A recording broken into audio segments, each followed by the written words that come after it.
Kajian Islam. Ketemulah Jabir yang ontanya sudah kelelahan. Akhirnya ditepuk oleh Nabi SAW dan didoakan. Fasara bisairin lam yasir mislahu. Hingga onta itu bisa berjalan sangat cepat, belum pernah berjalan secepat itu. Sehingga kalau misalnya Anda naik motor kok macet ya, ditepuk belakangnya, didoakan. Kemudian bisa berjalan cepat, belum pernah secepat itu. Kemudian Nabi SAW bersabda, bi'nihi biwuqiyah. Tolong jual ontamu dengan harga 1 uqiyah. Jabir mengatakan, aku nggak mau. Tapi Nabi SAW tetap meminta, bi'nihi biwuqiyah. Jual ontamu dengan harga 1 uqiyah. Fabi'tuhu, akhirnya aku pun jual kepada Nabi SAW. Wastasnaituhum lanahu ila ahli. Namun Jabir minta izin untuk menunggangi onta itu sampai di Madinah. Kita kasih garis bawah kalimat ini ya. Jabir minta izin untuk menggunakan onta itu sampai di Madinah. Setibanya di Madinah, Jabir mengantarkan onta itu ke tempat Rasulullah SAW dan beliau membayarnya secara tunai. Baik. Peristiwa ini menunjukkan bahwa antara akad dengan serah terima boleh dilakukan di tempat yang berbeda. Akadnya di mana ini? Di jalan. Serah terimanya di mana?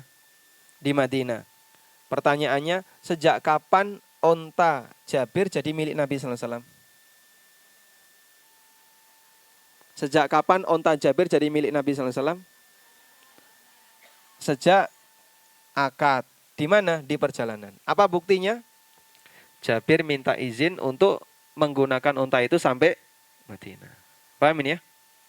Sehingga akadnya di jalan, serah terimanya di Madinah, terjadinya perpindahan hak milik dilakukan sejak di jalan. Baik, sekarang ada kasus yang lebih kontemporer. Kalau ada orang yang belanja di marketplace, Shopee, Bukalapak, OLX, dan aneka marketplace yang lain. Lalu dia dapat free ongkir, atau cashback, atau voucher belanja. Sementara uang yang ditransfer oleh konsumen itu mengendap di marketplace. Baru setelah barang tiba, uang akan ditransfer ke tempat penjual. Pertanyaannya, fasilitas free ongkir, cashback, dan seterusnya, ini termasuk riba atau bukan? Termasuk riba atau bukan? Riba atau bukan? Riba atau bukan? Riba. Kenapa riba? Anda ketika belanja kan transfer ya.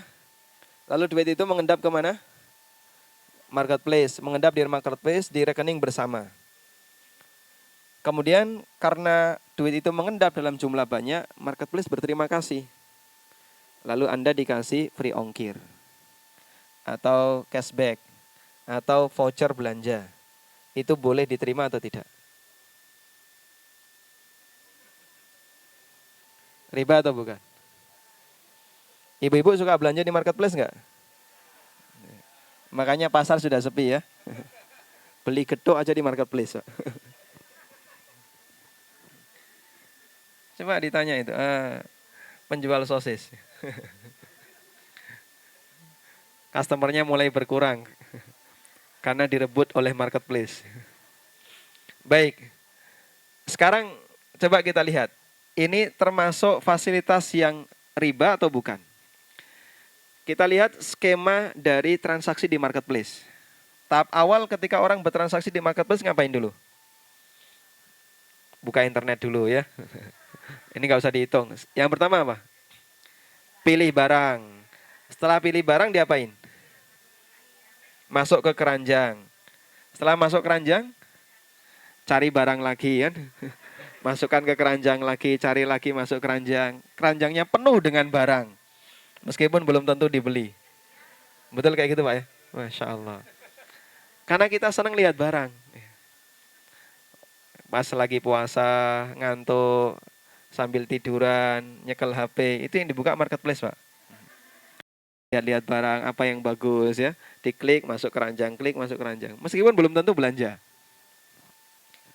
Setelah masuk keranjang, Anda tertarik milih salah satu. Ini mau saya beli. Diklik, kemudian dilakukan transaksi.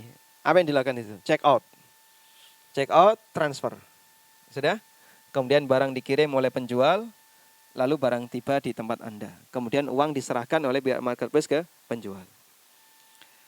Dari skema ini apakah sudah dilakukan akad jual beli? Sudah atau belum? Sudah. Sudah ya? Baik. Tadi kita punya kaidah, jika sudah terjadi akad jual beli maka sah. Maka terjadi perpindahan hak milik meskipun belum serah terima. Paham ini? Baik. Kalau sudah terjadi akad, sejak kapan akad itu dilakukan? Sejak milih barang, sejak masuk ke keranjang, sejak bayar, sejak dikirim barangnya, atau sejak barang tiba? Sejak bayar. Makanya di marketplace itu ada klausul di perjanjiannya, jika customer sudah transfer, maka dia dianggap telah menyetujui transaksi. Jika customer sudah transfer, maka dia dianggap telah menyetujui transaksi. Sehingga begitu Anda transfer, maka uang itu apakah masih menjadi milik pembeli? Apakah masih jadi milik pembeli? Tidak. Kenapa? Karena sudah akad. Saya sudah beli, berarti uang yang saya bayarkan bukan uang saya lagi. Paham ya? Baik. Sekarang uang yang mengendap di rekening bersama itu milik siapa? Ada dua kemungkinan. Satu, milik marketplace. Dua, milik penjual. Mana yang lebih mendekati? Milik marketplace atau penjual? Milik. Kenapa milik marketplace? Karena dia yang megang ya. Kalau dia yang megang berarti itu milik marketplace. Ada seorang suami pulang bawa duit dari hasil kerja. Lalu distorkan ke istrinya. Semuanya. Itu apakah milik istri atau masih milik suami? Milik? Kok bisa milik istri? Dalilnya mana?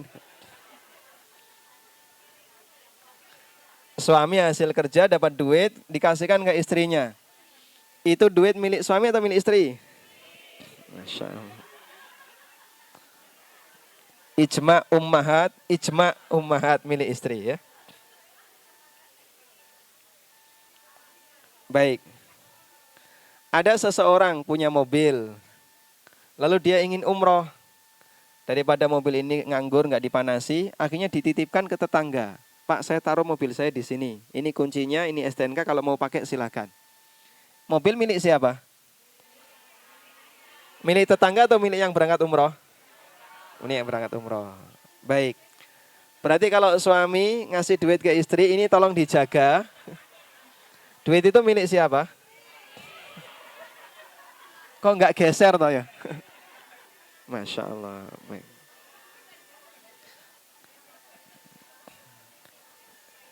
Jawaban yang benar adalah, jawaban yang benar tergantung niat. Niat siapa? Niat istri atau niat suami? Niat suami, betul sekali ya. Sehingga pada waktu ibu menerima uang itu, ibu tanya, ini hibah, hadiah, atau sedekah? Atau cuma titip saja? Nah, kalau ternyata cuma titip saja, berarti itu belum pindah hak milik. Karena yang namanya megang harta orang lain itu belum tentu memiliki. Dipahami ya? Membawa harta orang lain itu belum tentu memiliki. Makanya kalau ibu-ibu ditanya, ini nggak tahu ngaku atau tidak. Sebelum ibu-ibu nyuci baju suaminya, di screening dulu ya. Kemudian menemukan ghanimah. Warnanya merah, jumlahnya banyak Pak. Di celana Pak. Ya. 10 ribuan. 10 ribuan kan warnanya merah ya. Ungu, oh ya ungu ya. Baik, itu lapor dulu atau tidak biasanya? Biasanya? Kalau 10 ribu lapor ya. Karena 10 ribu maka lapor ya. Kalau yang biru mulai goyang. Baik. Jadi kita perlu menghargai hak milik. selama itu belum menjadi milik Anda, tolong untuk diwaspadai. Ada seorang wanita sedang mengaduk adonan roti. Ini wanita di masa silam. Cerita ini berbahasa Arab dan sering di-share oleh para ulama mengenai bagaimana sikap amanahnya wanita ini. Dia sedang mengaduk adonan roti. Di tengah dia sedang mengaduk adonan, tiba-tiba mendengar kabar suaminya meninggal. Langsung dilepas itu adonan. Saya nggak mau ngambil. Kenapa? Ada hak ahli waris di sini. Sehingga kalaupun ini saya punya jatah di situ, saya hanya boleh mengambil 1/8 karena saya punya anak, suami saya punya anak. Sehingga itu dilepas. Ya. Betapa wanita ini sangat menghargai hak suaminya. Baik, kembali ke sini. Sebatas memegang harta orang lain itu belum tentu memiliki. Sampai diketahui kejelasannya apakah itu pindah hak milik kepada dia dengan status hibah, hadiah atau yang lainnya, atau hanya sebatas titip. Ada sebagian suami yang dia naruh duit di istrinya itu ya niatnya cuma titip saja. Ya, biar istri yang jaga. Ya. Karena kalau dimasukkan ke bini syariah kan biasanya lebih awet ya. Makanya ditaruh di tempat istrinya. Disinilah seorang istri punya tanggung jawab seperti yang disabdakan Nabi SAW. Wal mar'atu ra'iyatun wa hunna mas'ulatun an ra'iyatiha. Wa hiya mas'ulatun an ra'iyatiha. Seorang wanita itu menjadi pemimpin fi baiti zaujiha, di rumah suaminya, dan dia nanti akan ditanya oleh Allah tentang rakyat yang dia pimpin. Rakyatnya seorang istri di rumah itu siapa? 1 anak, 2 harta. Harta yang di dalam rumah. Karena kan harta itu ketika ditinggal dalam rumah, istri mudah saja untuk membelanjakannya meskipun suami nggak tahu. Baik, kembali ke sini. Sekarang duit itu mengendap di rekening bersama di marketplace. Apakah itu uang marketplace? Jawabannya, dengan alasan apa marketplace punya uang itu? Apakah dia penjual? Bukan. Dia juga bukan wakil penjual. Dia hanya menyediakan sebuah platform, sebuah mesin yang dipakai oleh para merchant untuk berdagang. Kemudian nanti akan dibeli oleh para konsumen secara online. Berarti dia tidak punya alasan untuk memiliki dana itu. Terus yang tepat ini duit siapa? Yang lebih tepat itu adalah uangnya penjual. Begitu ya? Baik. Lalu kenapa kok ditahan oleh pihak marketplace? Dan dari mana Anda tahu kalau itu uang penjual? Karena itu adalah uang pembayaran. Diberikan oleh konsumen, ditransfer ke rekening bersama. Berarti ini haknya penjual barang. Karena setelah terjadi akad berarti ada apa? Ada perpindahan hak uang ini menjadi hak milik penjual, barang menjadi hak milik pembeli meskipun belum diterima. Nah, uang itu ditahan oleh pihak marketplace sebagai apa? Dia ditahan sebagai jaminan. Dengan akad domanah. Dengan akad domanah. Dan akad domanah ini diperbolehkan selama dia tidak berbayar. Walhamdulillah, rekening bersama di marketplace itu tidak berbayar. Sehingga insya Allah secara syar'i boleh. Baik, kembali ke sini sekarang. Lalu, diskon free ongkir itu riba atau bukan? Jawabannya bukan riba, karena tidak terjadi akad utang piutang. Uang yang Anda transfer itu bukan lagi uang konsumen, bukan lagi uang Anda, sehingga jangan sebut itu masih uang utang, bukan, itu uang orang lain. Karena itu ketika marketplace ngasih diskon atau ngasih free ongkir, itu berarti manfaat yang sifatnya hadiah dan bukan manfaat karena utang. Hukumnya boleh. Wallahu a'lam. Paham insyaallah? Nah, itu bisa kita pahami dengan mempelajari tadi masalah konsekuensi jual beli. Jika sudah terjadi akad, maka terjadi perpindahan hak milik, berarti uang yang saya transfer di marketplace bukan lagi uang saya, bukan uang utang dari saya. Karena itu ketika saya mendapatkan manfaat dari marketplace, berarti ini bukan manfaat karena utang alias itu bukan riba.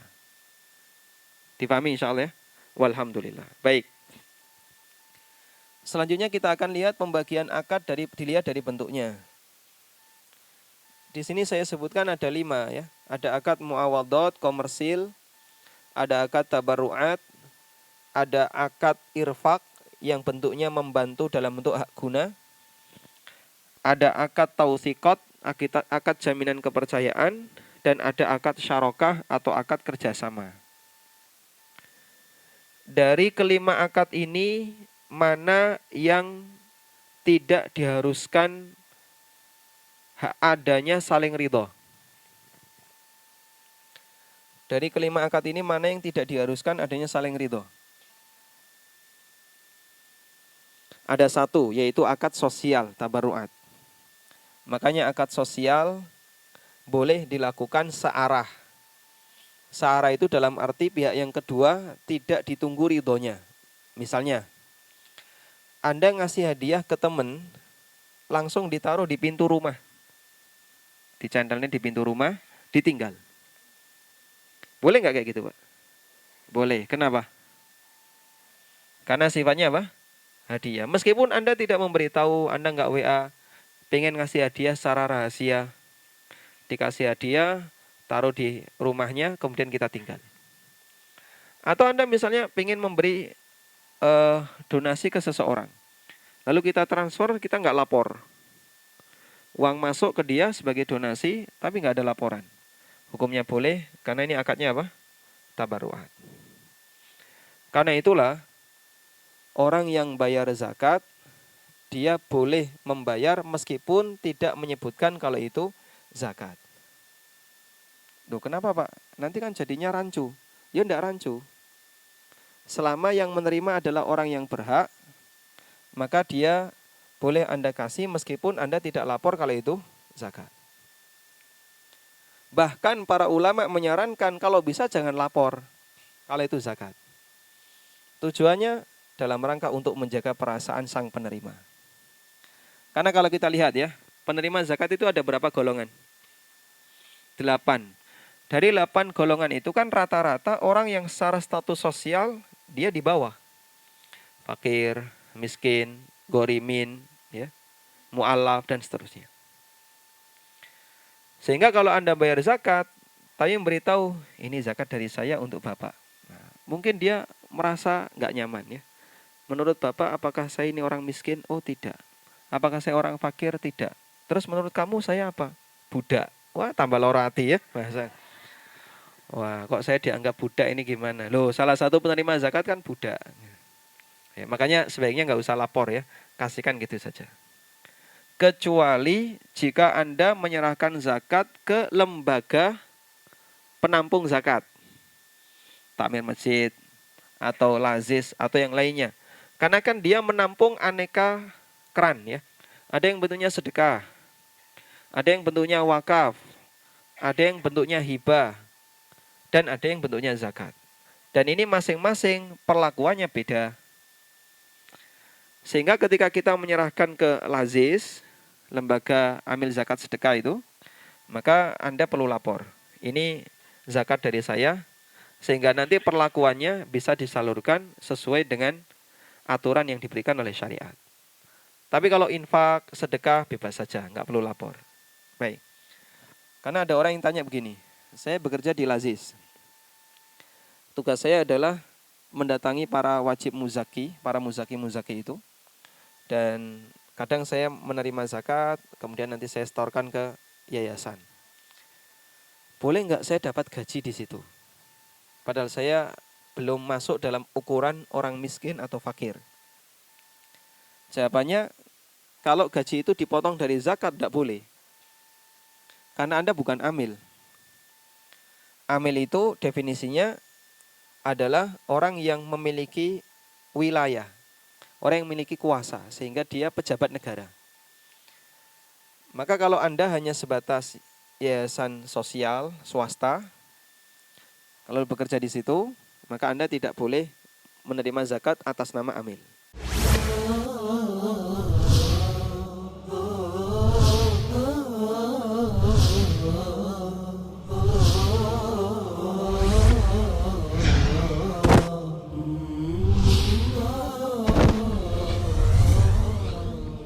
Kajian Islam.